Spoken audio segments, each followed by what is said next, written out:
Oke, Anda pernah lihat Crocs kan?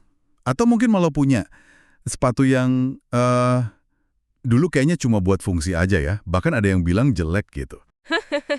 Iya, betul. Tapi sekarang jadi fenomena fashion global. Gimana ceritanya ya? Nah, hari ini kita mau gali nih. Bab 1 dari buku The Growth Dilemma. Iya. Karya Annie Wilson dan Ryan Hamilton. Sumber ini bagus banget bahas soal tantangan merek pas punya pelanggan yang beda-beda maunya. Benar. Kadang suka bentrok kan maunya. Iya kan? Nah, misi kita sekarang bongkar konsep utamanya. Segmen Compatibility Matrix atau matriks kompatibilitas segmen. Semacam peta gitu ya, buat ngerti hubungan antar segmen pelanggan. Gimana itu bisa ngaruh ke pertumbuhan? Tepat, kita pakai kasus Crocs yang sukses. Beda sama, katakanlah, Lens N yang katanya gagal karena berubah terlalu cepat, malah bikin pelanggan lama pergi. Oke, kita bedah ya. Transformasi Crocs ini, wah menarik banget. Kalau diingat-ingat, awalnya ini sepatu buat siapa sih? Fungsional banget kan kelihatannya? Betul, betul. Jadi segmen intinya Crocs dulu tuh di buku disebutnya feel goods, yang Nah, mereka yang penting fungsinya. contohnya?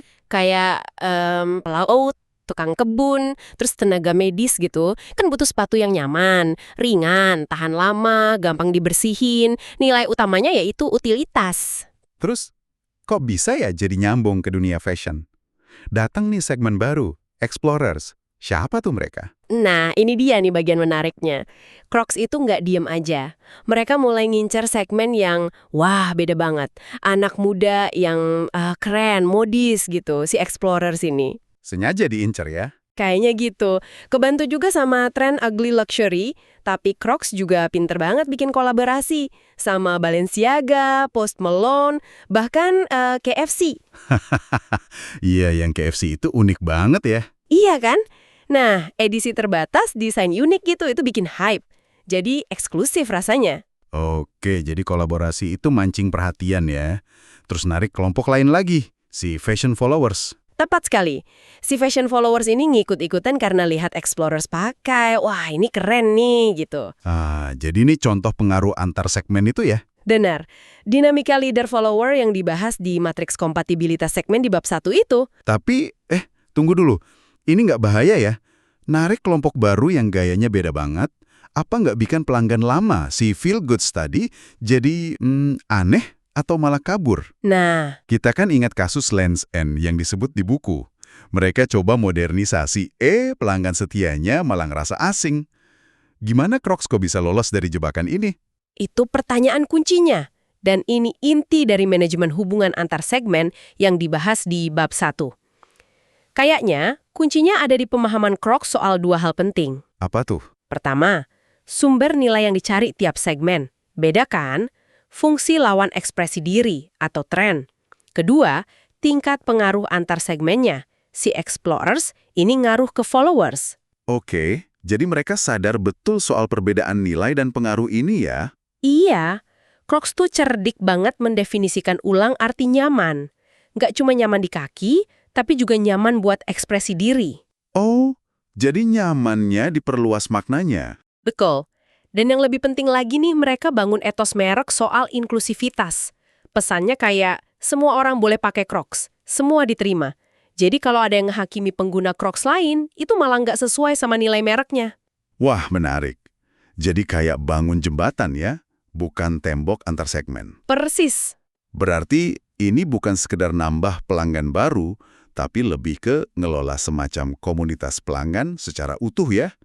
Ini yang namanya Segment Relationship Management atau SRM itu. Ngelola interaksi biar adem ayem. Benar sekali. SRM itu ngelihat pelanggan kayak ekosistem yang saling nyambung, bukan target-target kepisah. Nah, bab 1 itu ngenalin matriks kompatibilitas segmen sebagai alat bantunya. Matrix itu isinya apa aja? Intinya sih, matriks itu ngebantu kita mikirin potensi hubungan antar segmen.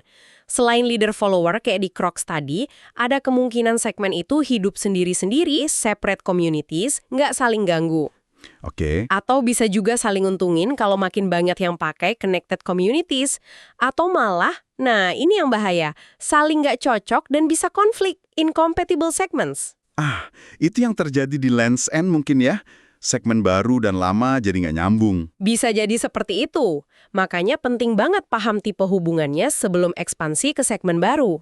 Jadi ini artinya buat kita nih, kalau kita lihat ada merek yang mulai berubah atau ngeluarin produk buat orang yang beda dari biasanya, Kita bisa coba lihat lebih dalam, gimana sih merek ini ngatur lalu lintas antar kelompok pelanggannya?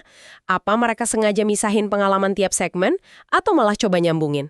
atau bikin kayak tangga hierarki gitu ya, kayak Crocs tadi. Bisa jadi, atau jangan-jangan ada potensi konflik yang sebenarnya diabaikan aja demi ngejar pertumbuhan cepat. Nah, kalau gagal ngelola ini, akibatnya bisa serius loh. Oke, jadi kesimpulan dari bab 1 ini intinya pertumbuhan cerdas itu bukan cuma nambah jumlah pelanggan sebanyak-banyaknya ya, Bukan cuma angka. tapi lebih ke pemahaman dan kemampuan mengelola dinamika antar kelompok pelanggan yang udah ada sama yang baru datang. Crocs nunjukin ini bukan untung-untungan, tapi ada strateginya. Betul. Dan langkah paling awal ya itu tadi, analisis dulu apa sih yang dicari tiap segmen, nilai apa buat mereka, terus gimana mereka bisa saling ngaruhin. Positif apa negatif? Itulah gunanya matriks kompatibilitas segmen. Nah, ini mungkin jadi bahan pikiran buat Anda di rumah. Coba deh pikirin satu merek favorit Anda yang kayaknya sukses banget melayani kelompok pelanggan yang beda-beda banget. Kalau dilihat pakai kacamata hubungan antar segmen ini, kira-kira gimana ya strategi mereka di belakang layar? Ada harmoni?